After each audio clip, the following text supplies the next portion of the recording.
Kenny looked like he had confidence, like his drop backs. He never looked unsure of himself.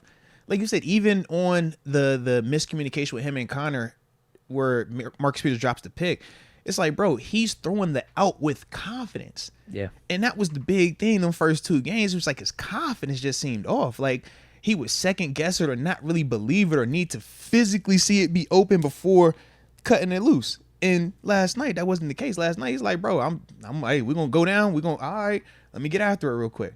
He looked it was really impressive, man. Really He impressive. looked like he did in preseason. Yes. In terms of confidence, which is good because now we're actually in the regular season. It's week 3.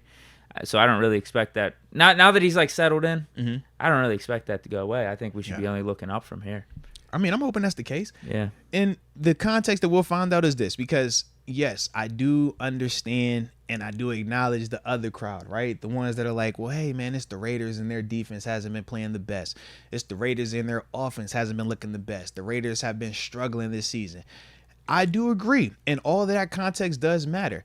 And I look at that a couple of ways. I say, number one, a team can look bad, but we don't need to look bad with them while they look bad. And I did not feel like we looked bad last night. I felt at times we looked dominant, like, yo, this game should be blowing out. It should be done. Then it kind of got weird at the end. But we just can't do that, huh? Yeah.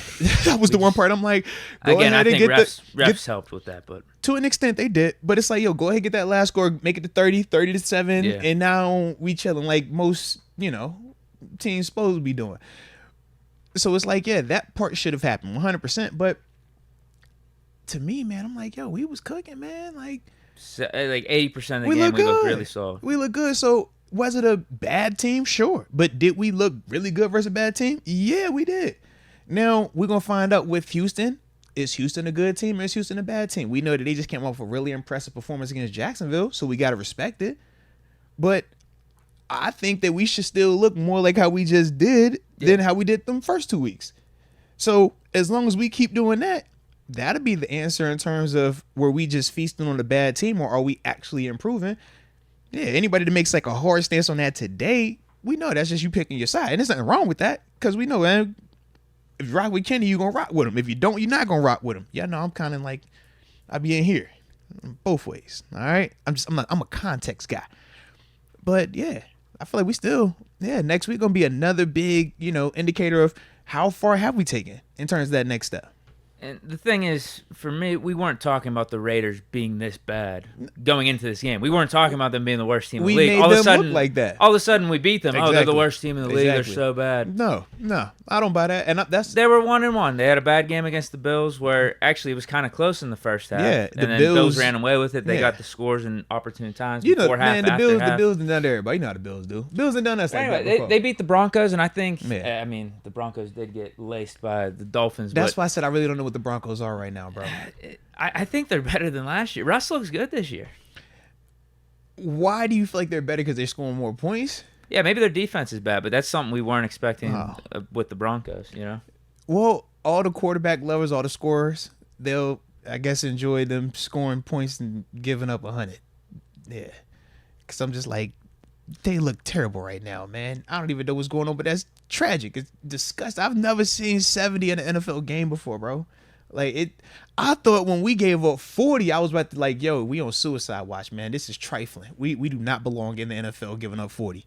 So I can't even wrap my mind around what 70 would have been like in stadium, and we supposed to be sitting here like, Deke, 70, man, I might go punch my coach in the mouth. Like, bro, something ain't right, bro.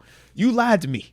Something can't be right. Ain't no way they just scored 70 on us, and we all grown professionals getting paid a lot of money to do this.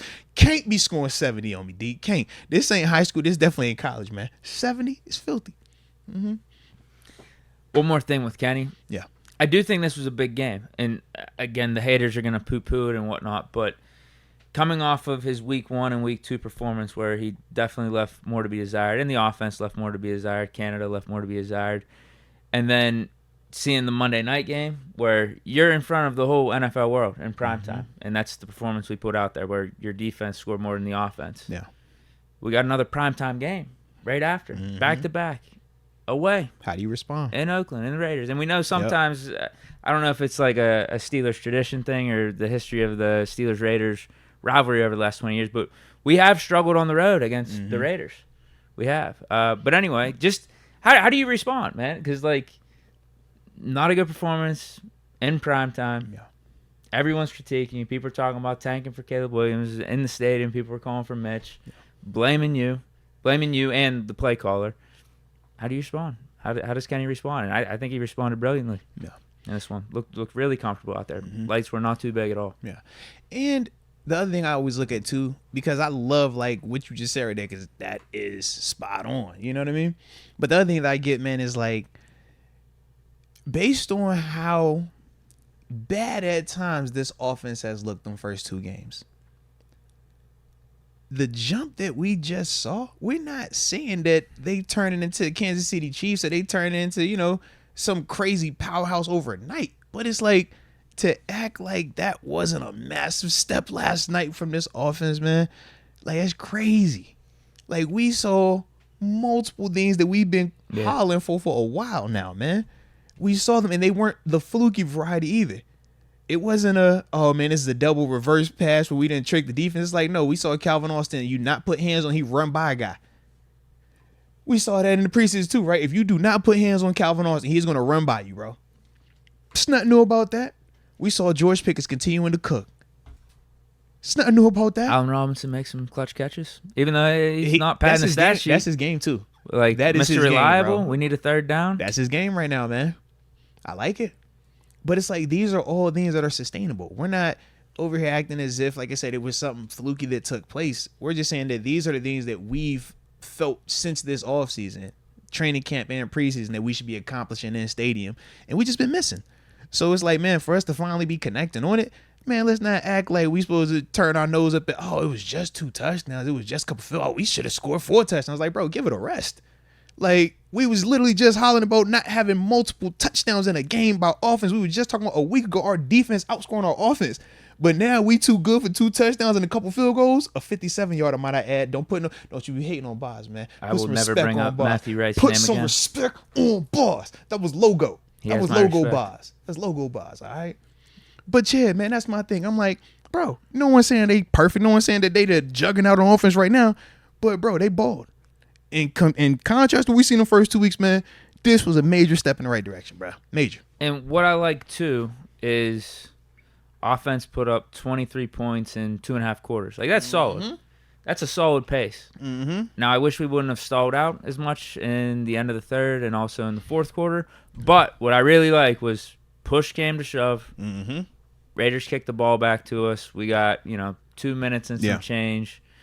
Right before the 2-minute warning. Your goal is to get the first down, ice the game. And we got that. I don't care what it looks like. We got it, bro. Yeah. All right, we got 23 points, 2.5 quarters.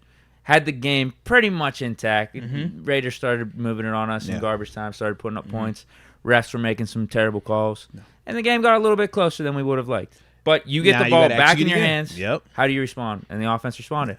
Matt Canada, a good play call at the end, and Kenny Pickett, good throw, good catch. Allen Robinson, that's how you execute. And the timing of it, bro. You call it versus the blitz, or you're anticipating some type of pressure. We talk about, Matt Canada doesn't know anything. He's calling calls off Madden. It's like, nah, that's the situational awareness. He know they about to bring pressure, and they bringing it from the boundary, and he called a call where he get the sprint out. It's perfect. It was beautiful. I like that too, because we weren't doing these elongated PA rollouts. No, it was just a boot out of the shotgun. Because you saw the difference, and Kenny right? did that in college too. The Raiders were trying to do them elongated ones, and when you turn your back versus passers that can win like that, it hurries you up, right? In terms of, we saw TJ affect multiple throws and get home multiple times with those long development play action passes. That rollout, man, that sprint out, let's get this thing quick, man. Easy throwing catch. It was perfect for him, though. Today's show is brought to you by DraftKings Sportsbook, the leaders in, the sports betting world. Safe, secure, reliable, all that awesome stuff. And on top of that, we got promo codes. When it's your first time rocking with DraftKings, you're going to need to download the app, and you're going to need to make that first deposit bonus, right? That first deposit. But whenever you do said thing, make sure it's at least $5. But more importantly, make sure you use the promo code MOATS, so that way you can receive up to $200 in free bets. It's a dope concept, okay? Don't want to miss out on that.